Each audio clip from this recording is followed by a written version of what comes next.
আজকে বানাবো চিকেন বল আর chicken corn dog. তো এই কর্নডগটা খেতে যে এত বেশি মজার হয়, আমি একবার ফার্স্টে বাইরে খেয়েছিলাম, তো এখন ভাবছি যে বাসায় বানাবো। একদম ইজি ওয়েতে আপনাদের দেখাবো। ফার্স্টে হচ্ছে আমি চিকেনের ব্রেস্টের পিস নিয়েছি, আর এখানে হচ্ছে টুকরো করে আলু ছিলে নিয়েছি। এগুলো এখন পানি দিয়ে আমরা সেদ্ধ করে নেব। এই খাবারগুলো কিন্তু রেস্টুরেন্টে অনেক বেশি দাম নেয়, তো আমরা বাসায় ইজিলি বানিয়ে নিতে পারি। দেখতেই পাচ্ছেন আমি চিকেনগুলো হাত দিয়ে ছাড়িয়ে নিচ্ছি। এই তো ঝুরা ঝুরা করে নেব। আর এই যে আলুগুলো একদম মথে নেব হাত দিয়ে। যখন ঠান্ডা হয়ে যাবে তখন এই কাজটা করতে হবে।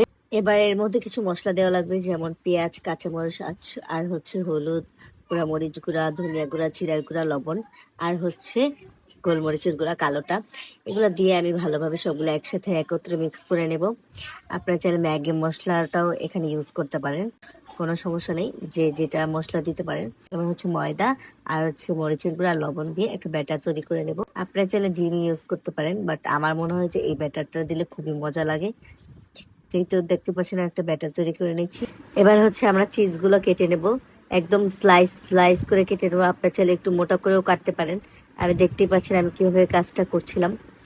তো মোজারেলা চিজটা নিয়ে নেবেন, আর এই ব্র্যান্ডেরটাও নিয়ে নেবেন, খুবই ভালো, এই চিজটা ভালোভাবে গলে যায়। এবার বানাবো আমরা চিজ বল। আমরা মিশ্রণটাকে হাতে নিয়ে নিয়েছি, একটা হ্যান্ড গ্লাভস পরতে হবে, কারণ হাইজিন মেনটেন করতে হবে, তাই আর কি 2 হাত দিয়ে এই কাজটা করতে হয়। তাই আমি হ্যান্ড গ্লাভস পরে নিয়েছি। এবার একটু চিজ দিয়ে এটাকে ভালোভাবে গোল করে নিতে হবে। আপনারা দেখতেই পাচ্ছেন আমি কাজটা কিভাবে করছি, একদম সুন্দরভাবে গোল হয়ে যাবে। এবার আমরা ময়দার ব্যাটারের সাথে এটাকে গড়িয়ে নেব।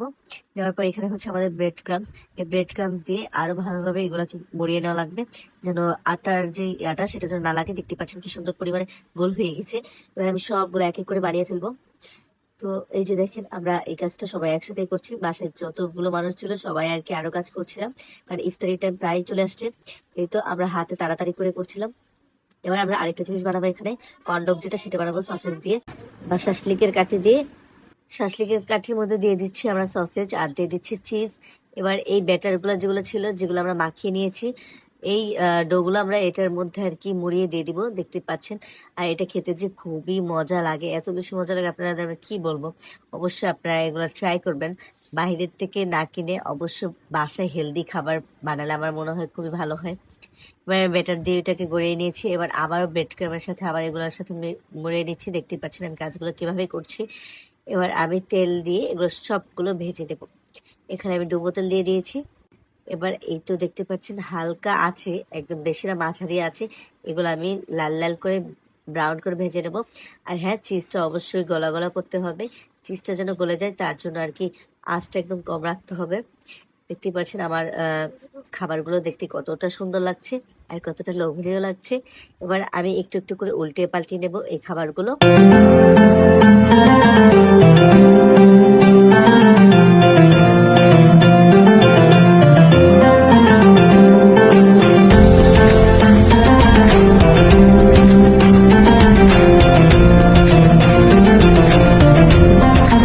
আমাদের চিজ বল আর কর্নডগ ভাজা শেষ। দেখতেই পাচ্ছেন কি সুন্দর একটা চিজি নাস্তা হয়েছে।